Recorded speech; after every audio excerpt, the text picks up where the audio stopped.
assez content parce qu'au garage, on a une nouvelle pensionnaire qui a besoin d'un peu de soin, pas grand chose, un petit entretien léger.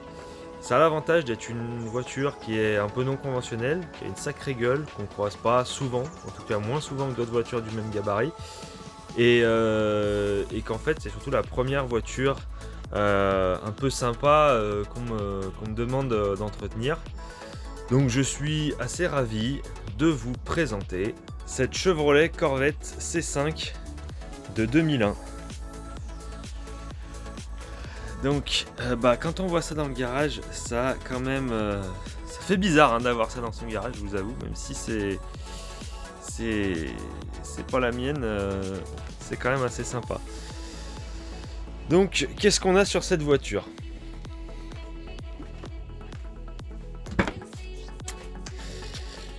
Donc dedans, vous pouvez voir qu'on a une boîte automatique, donc c'est une boîte 4 rapports. Alors il y en a certains que je vois déjà hurler au loup en voyant cette bagnole équipée d'une boîte auto. On en discutera plus tard. Moi aussi j'étais assez sceptique quant à justement le fait que ce soit une BVA. Mais honnêtement à la conduite on va dire que c'est pas quelque chose qui est spécialement handicapant au final. Donc voilà, on voit le petit toit Targa qui s'enlève, qui se range dans le coffre pour profiter de tout ça cheveux au vent. Et on va aller tout de suite voir ce qui nous intéresse sous le capot.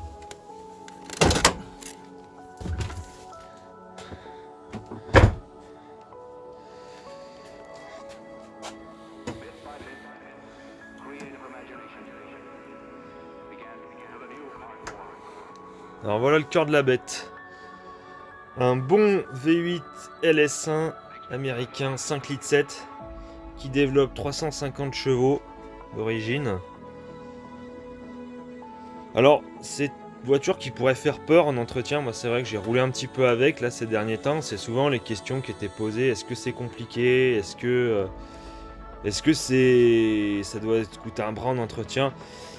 Et ben pas tant que ça en fait, on va le voir. C'est aussi pour ça que j'en profite pour faire une présentation mécanique de la voiture et vous montrer ce que j'ai fait dessus, parce que c'est pas une voiture qui est très compliquée à entretenir.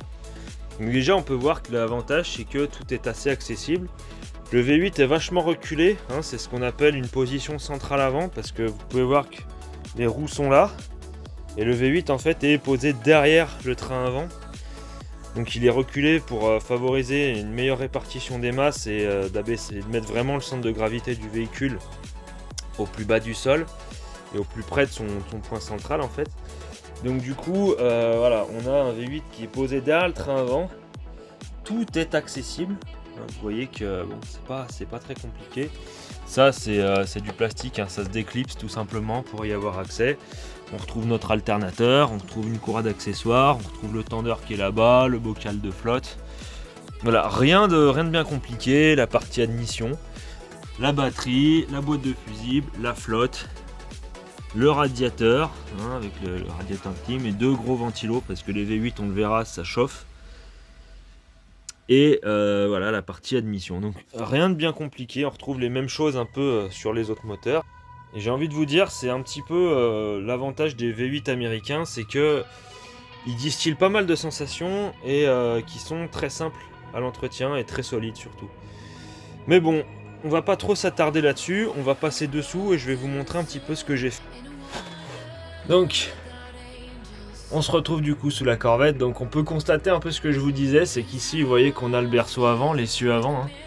Donc au passage c'est une suspension avec des triangles, puis des bras de suspension, enfin un truc un peu classique. Là vous pouvez voir une des biellettes de barre stabilisatrice qui est un peu usée. Donc ça fait partie de l'entretien que je veux lui faire. De l'autre côté c'est pareil, elle est usée aussi. On peut voir différents éléments, notamment la courroie. Ici on voit le tendeur de la courroie d'accessoires qui entraîne le compresseur de clim. Et juste au-dessus, après, on peut voir le reste de la courroie d'accessoires. Donc je viens de changer les deux courroies d'accessoires. Honnêtement, ça se fait super bien. Ça a l'air compliqué comme ça. Mais c'est vraiment... non, ça se fait facilement. Là j'ai ma main là sur la pompe à eau, donc ça c'est ce qui entraîne la pompe à eau, on a différents galets. Donc ici vous pouvez voir qu'on a l'accès direct au tendeur de la courroie du compresseur de clim, donc ça se fait bien, hein. Vous mettez une petite clé de 15 ici, une clé plate de 15 que vous venez enquiller comme ça, hein, par là. Voilà, vous avez l'accès. Et vous venez juste forcer là, ça la détend, vous la changez. Préalablement, il faut enlever l'autre via le tendeur que je vous ai montré tout à l'heure, il est au-dessus. Et ça se fait super bien, moi j'ai dû mettre grand max une demi-heure pour faire les deux. Et ce qu'on va se faire ce matin, donc ce que vous allez voir en direct, c'est la vidange moteur. Donc le carter du bloc est là. Voilà, donc on voit notre fameux bouchon de vidange qui est là, qui est vraiment... Alors, problème de cette voiture, comme j'ai une fosse qui est assez courte au final, c'est que vu que le moteur est en position centrale avant, il est assez reculé, donc du coup j'ai pas tellement l'accès en fait pour tout dans la fosse. Mais bon, vu que ça dépasse quand même un peu, je peux mettre un seau et après on ira faire le filtre à huile qui est là. Après on peut voir les deux conduits d'échappement qui avec leurs kata qui sont probablement ici et puis qui partent jusque derrière de la voiture. On reste sur une GT un peu orientée performance, hein, donc vous voyez que par rapport à d'autres voitures, le dessous est vachement plat et vachement lissé.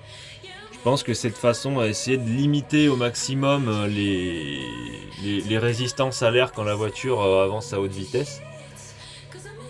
Donc voilà, les dessous d'une Corvette. Et donc si on se retourne un petit peu,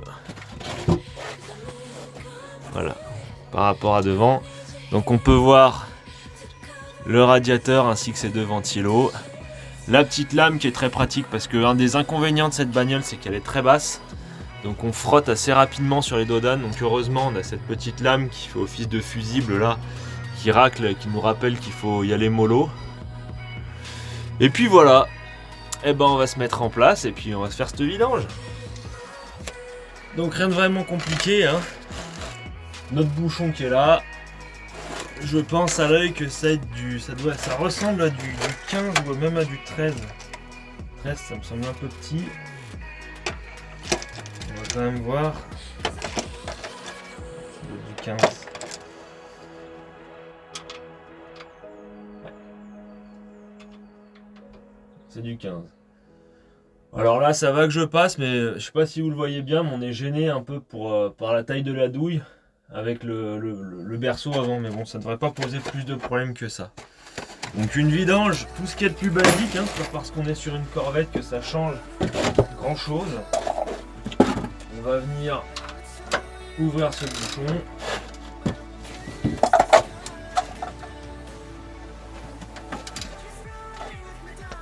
Voilà. Et comme d'hab, tout doucement. On prend notre seau.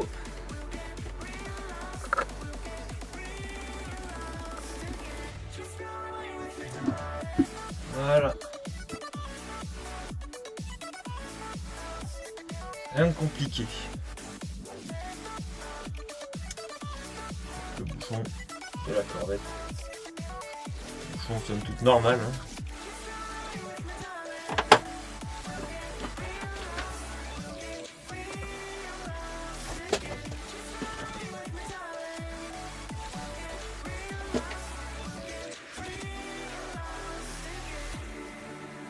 On va essayer d'anticiper un peu en enlevant le filtre à huile. J'essaie de le sortir à la main, mais on aura besoin de ça.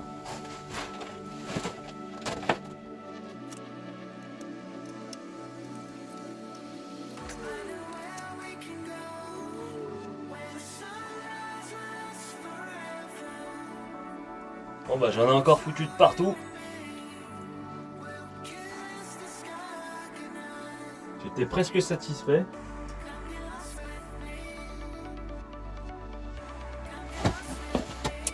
On peut constater que c'est pas tout à fait la même taille, et ça a l'air d'être le même anthrax, donc bon. C'est un spécialiste américain qui nous a fourni le nouveau, donc j'ose espérer que c'est le bon.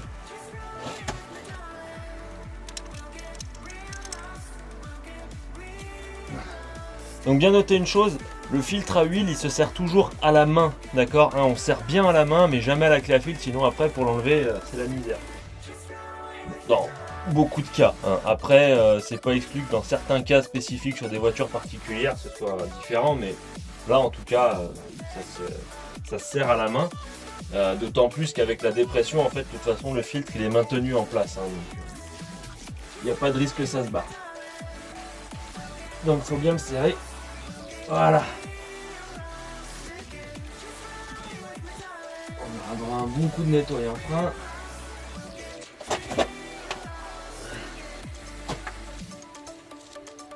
Je pense que là, on est pas mal non plus. Donc j'ai cherché. J'ai pas vu de joint ici là. J'en ai pas vu, donc bon. Après, on en a un qui a l'air d'être intégré au bouchon. Donc voilà. Je pense pas qu'il y en ait besoin. Qu'il y ait besoin d'un joint en particulier. On va essayer d'essuyer avec le chiffon qui est déjà dégueulasse.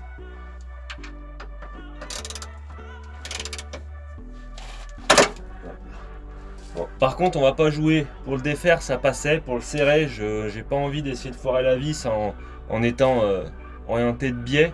Je vais aller chercher une clé plate de 15. Ce sera plus efficace.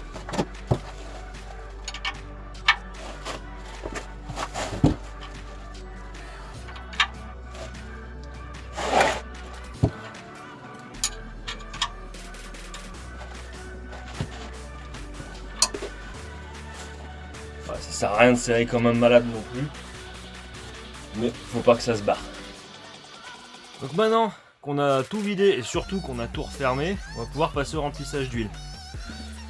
Donc ça beau être un V8 US, une Corvette, ça reste une huile assez courante en fait, hein, c'est de la 530. Alors bon, sur le manuel il préconise d'utiliser de la Mobil One, donc c'est ce que le propriétaire m'a pris. Ce qui est important surtout, c'est que bon, ça reste de la 530. Là où il faut vraiment faire attention, c'est surtout voilà, sur les normes en fait. Quelles sont les normes qui sont approuvées par l'huile? Et là on voit que c'est GM Dexos 2. Ah, donc on voit que la norme elle est partagée et que du coup c'est la bonne huile. Après ça reste de la 530. Donc de la 530 pour gasoil et moteur diesel et moteur essence en full synthétique. Donc moi j'ai regardé parce qu'il m'a donné que 6 litres d'huile, il y a 6 litres 1 d'huile dans la voiture. Et moi j'ai des résidus d'autres huiles. Donc là j'ai de la 530. Donc on peut voir que c'est pareil, hein, ça fait essence, diesel. Donc full synthétique. Par contre effectivement on retrouve pas la norme GM, par contre on retrouve la norme Porsche. En fait on retrouve toutes les autres normes qui sont là-dessus, mais pas la GM. Donc ça veut pas dire qu'elle est pas compatible, ça veut dire tout simplement qu'en fait vu que ça c'est une voiture américaine qui reste assez peu diffusée en Europe, on n'a pas forcément la norme en question qui est marquée. Mais pour le coup cette huile aussi est compatible. En fait toutes les 530 tant qu'on est sur de la full synthèse, essence diesel et qu'on retrouve ces normes là. On va tirer notre petite jauge. Ça reste, malgré que ce soit une vette, hein, ça reste exactement la même chose que sur les autres voitures. Hein, on a un niveau. Alors moi j'ai pas l'habitude de forcément regarder quelle est la contenance des moteurs en termes d'huile. Je me fie beaucoup à la jauge parce que je pense que ça évite beaucoup de conneries. Parce qu'on sait jamais trop au final combien il reste d'huile dans le moteur. Et ça évite de trop en mettre ou de pas assez en mettre, au moins avec la jauge on est bon. Donc en général là je sais que je peux verser quasi 4 litres sans trop me poser de questions, et après je regarderai, je ferai la jauge et je ferai les ajustements. Sachant que une fois que là je serai au max, ça ne veut pas dire que tout le circuit d'huile est rempli, donc il faudra faire tourner la voiture, que l'huile se répartisse bien dans le moteur, et après on refera un appoint d'huile.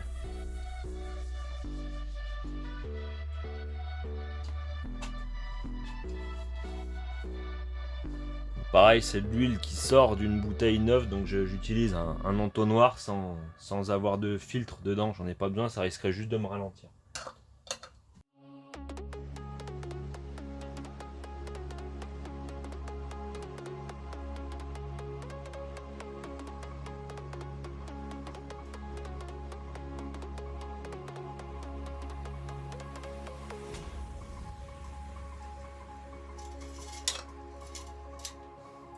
Bon, et ben j'ai passé 6 litres d'huile, et je pense que le propriétaire avait dû faire des estimations qui n'étaient pas super top parce qu'on est à peine au minimum. Alors, deux choses à tenir en compte. L'huile est froide, donc forcément, quand on va la chauffer, elle va prendre plus de place. On aura peut-être le niveau qui va augmenter. Ça, c'est la première chose. Mais la deuxième chose, c'est qu'on n'a pas rempli le circuit du filtre à huile. Donc, on va perdre encore 500 ml. Donc, avec 6 litres, on va être clairement trop juste. Donc, je vais voir avec lui, du coup, s'il m'autorise à mettre une autre huile que celle qu'il m'a demandé de mettre dedans. En tout cas, une autre marque qui a les mêmes éléments. Auquel cas, bon, on attendra qu'il en commande d'autres. Bon, alors, on a fait le niveau, on a le niveau d'huile, on est tout bon. Maintenant, il va falloir faire tourner la voiture pour que l'huile se répartisse bien et puis qu'elle chauffe un peu, qu'on voit au final ce qu'il faut rajouter. Qui dit faire tourner le V8, dit faire un peu de bruit et dit que c'est vous qui allez en profiter. Donc vous voyez que je vous ai déplacé un petit peu vers l'arrière de la voiture. Hop là. Sachant qu'on a une ligne Rémus, je vous laisse profiter du spectacle et du son.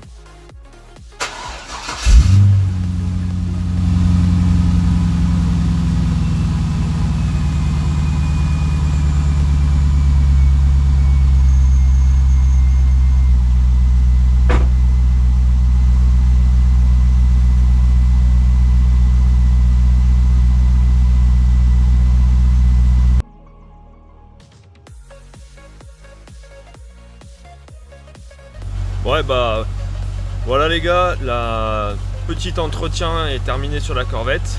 Je vais malheureusement la ramener à son propriétaire, même si je sais que je vais la retrouver un peu plus tard parce que les bielles de Barça ne sont pas encore arrivées, donc on va les faire.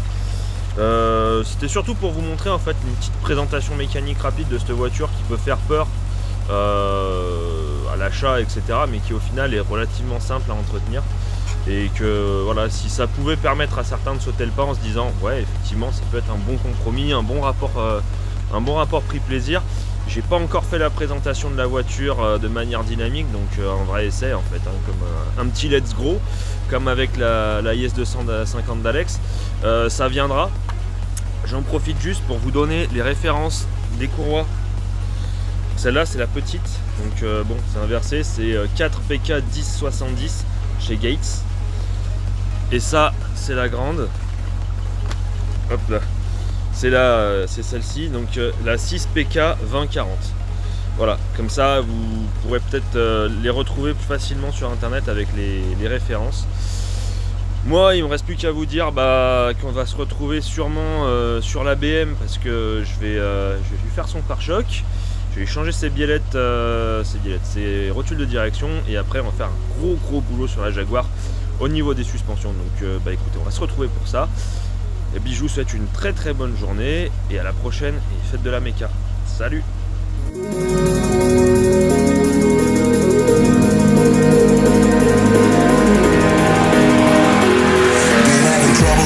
Now for a couple of nights, need to rebuild myself to come alive. It all makes sense now, now that the lights out. It's a different world to me, it makes me feel down.